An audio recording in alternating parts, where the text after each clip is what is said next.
This time on Low Boost, I asked Craig Lieberman some more questions about some of the cars that were in the Fast and the Furious, a car that he designed for a video game, and what he likes to do with his own personal cars. While you're here, be sure to hit that like button. It really helps us out in search with the YouTube algorithm, and make sure you guys hit that subscribe button for more Low Boost content. And these movies have influenced me big time, especially the earlier ones.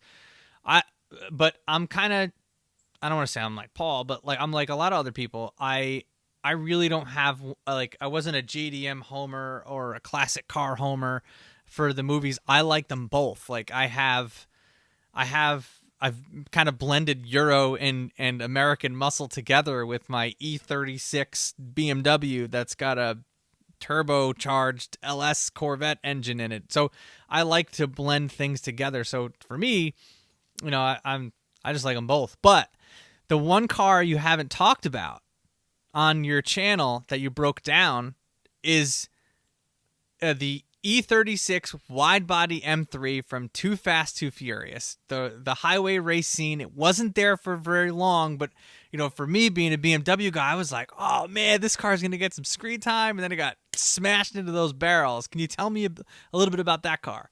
All right. So like anybody else, what is it? The PTG M3s of that era, that the E36s, right? Mm-hmm. You remember those cars, the red, white, and black E36 wide body using DTM racing, right?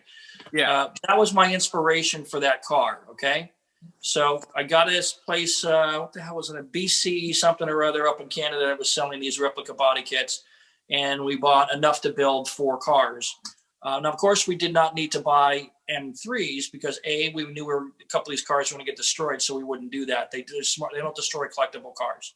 Yeah. Secondly, they don't need to be fast because everything goes like this. No matter how fast the scene is that you're watching, you have to remember that they're only shooting one camera angle at a time or 2 camera angles at a time, meaning that if the E36 needs to do 80 miles an hour, okay, all they do is they get a running start to where the cameras are. They go flying by, cut, reset. Cars go back to 1 to 0.1, and they do it all. So it doesn't have to be a 0 to 80 car in 6 seconds. So they were 323 automatics. Okay. So then, of course, when the art department got involved, the guy who ran the art department was a guy by the name of Keith Brian Burns. He came over with John Singleton's group. Brilliant set designer, interior decorator, all that kind of stuff. This guy's got an impressive list of credits. But when I talked to him, he was a nice enough guy. And he just basically said, I'm not a car person. I really don't like cars at all. It's just not my thing. So, I'm here looking at, color palettes, and I'm here looking at, how these colors are going to work together. And so I'm showing these sketches and these pictures out of magazines of what these cars could look like. And he's working with art students. That the art discussions went on for months about what these cars were going to look like. Once they picked the color, then they said, okay, now we have contrasting wheels. So they came up with, we're going to put chrome wheels on. I said, that's the worst fucking thing you can do. You do not put chrome rims on these wheels. Oh, now, man. John's crew, they came from like movies like Boys in the Hood. So they kind of had that urban influence to draw upon, Mm-hmm. And so that was kind of a part of the way they were built. So if they had their way, I'm sure some people would have put chrome spinners on the fucking thing. But the chrome wheels was the way they're going to go. And with the giant wheel arches at that point, the only way to fill them up is 20-inch wheels. So 20-inch and then low-profile tires that still look like they were, Subaru Outbacks because they were there's so much wheel gap. And It was horrible. And so I could just wash my hands of it and disavow any knowledge or involvement in that car.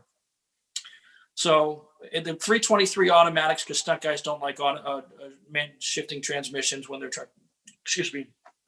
trying to do a power slide or an e-brake slide in this case, because there's no power to do power.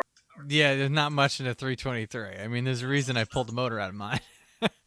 But that's cool to know, because I'm a big BMW guy, and that was E36 to me is probably one of my favorite BMWs. To have it in that movie, I own 2 cars from that chase scene because I have a C5 Corvette that's my track car. That's just I drive it on the street, but I think that car is such a great track car. So I have 2 cars from that scene. I don't have an Evo, but there is one car that I was talking to my buddies about because I've watched your videos on building a Fast and Furious replica, and I think if I was to do one car, it would have to be one that's easy to do. I think I would try to build a Heist Civic. But I'd have to put I'd put a faster engine in it. I would have to be like B18 with a turbo. I couldn't just live with myself. It was just a NA. But that's probably one of the easier ones to do outside of the Lightning, right? Well, the Lightning is a no-brainer. You put a sticker on the door, done. Yeah. But the thing about the Civics is the if you're going to do a replica of a car, first off, you have to understand how that car was built. We were showing them body kits and like, no. We want the car to have this big aggressive mouth on the front. Yeah. So we were, passing up really good body kits for this car to put that ricer shit on there. It was horrible. And then anytime the other thing is, aesthetic, just any kind of aesthetic knowledge of tuner market. If you have a giant grill, down there under the license plate line, big, that big chicken wire grill, and there's no intercooler behind that, gay. It's just not cool. Yeah. Right. And this is why the intercooler business came into to be a thing.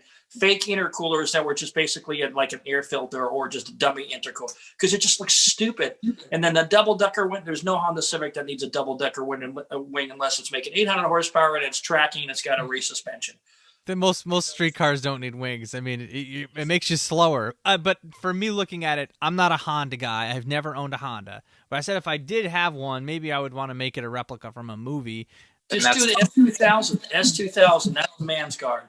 Go buy an S2000, get a Veilside. You can even get the Veilside replica kit, which isn't half bad. Put some wheels on it, and you're done. And the Johnny Tran style. It'd probably be hard to get the Civic body kit, too. I think it's not an easy one to come by. The VIS still makes these replica body kits. Because most of these body kits that people were running back in the early 2000s were replicas of the good kits, right?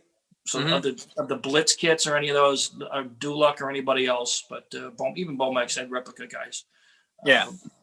You had a car that your GTR was kind of in a Need for Speed video game, wasn't it? Different card. So after the movie came out, EA Games contacted me and my partner and I, Neil Chin, who's a big tuner car guy. We were asked to build a car for the video game that would wind up on the cover and in the game. So, we imported an R34 GTR, and then we got a Bomex body kit. We got some Advan wheels, and I think HRE at some point. I forget. I'd have to go back and look at the specs. But we did this crazy sound system in the car, all Kenwood sponsored stuff, all that kind of stuff. The interior had been done, single turbo upgrade, all kinds of stuff had been done in that car. And then, they showed it up there at the campus in San Jose, was it San Jose, up in that area, the Bay Area, Bellingham or whatever it was, or Burlingame. And then I went up to Vancouver, British Columbia, and I went up there to consult on the game dynamics, the gameplay and dynamics. And then that car ultimately was given away on an episode of MTV's TRL Live. I did not know that. Yep. Wow. It was, and the winner was a 19-year-old girl from Rhode Island. She still had the car? Oh yeah, because the taxes on it were going to be, something serious. Wow. So she took the cash prize equivalent, and then the car went to Denver for a while, which that car really needed to be exported because it wasn't brought here legally. It was brought here on a bond registered through Canada because EA Games has a place in Canada, so it was a Canadian car. So it was only here temporary. So. Now, have you ever played the Need for Speed video games? Oh yeah.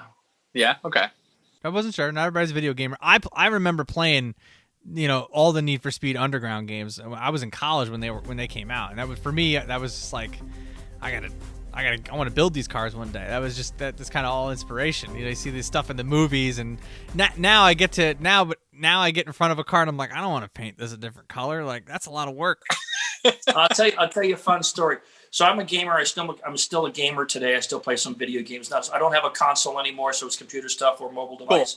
Cool. World War II games predominantly. But back then I was doing Gran Turismo, Forza. I don't even think Forza was out then. This is late 90s, early 2000s. So, I was the kind of person, Gran Turismo 1, 2, and 3 was big for me. I was I would go back and redo all the light qualifying tests until everything said Gold Cup, right? So then what was really fascinating is I'm playing the GTR, the R34 GTR with all these modifications, right? And I think that was 2 or 3 that I was playing.